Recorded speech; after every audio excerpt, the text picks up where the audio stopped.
नमस्कार मित्रांनो, माझे पूर्ण नाव आहे ऋतुजा कुशल खोबे. मी इयत्ता 5व्या वर्गामध्ये शिकणारी विद्यार्थिनी आहे. मी पुस्तक वाचले. त्या पुस्तकाचे नाव आहे मोठा होईल तेव्हा माझं एक घर असेल. लेखिकेचे नाव आहे जेरी पिंटो. मी मोठा होईन तेव्हा माझं स्वतःचं घर असेल. तिथल्या भिंतींवर पुस्तकं सरपटत वर वर चढतील. जमिनीवर पडून आणि पलंगावर विखुरतील. ती सगळ्यांचा ताबा घेईल. आणि हो, जर वेळ आली तर मी आपलं घर. माझ्या त्या घरात छानपैकी स्केचपेनही असतील.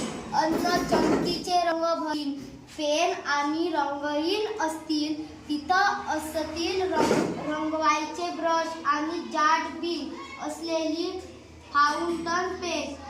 शिवाय वेगवेगळ्या प्रकारची टोक असलेल्या पेन्सिली असतीलच. तिथं जाड रेषा काढण्यासाठी लागतील जाड टोक अन्न बारीक रेषासाठी बारीक टोक.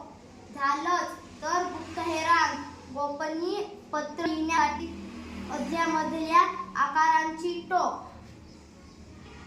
त्या घरात ऑइल पेंट आणि कलरंग तर असतीलच. आणि बरं का, चित्र काढण्यासाठी भरपूर कागद असलेल्या जाडजूड गल्लेलठ्ठ वह्याही असतील.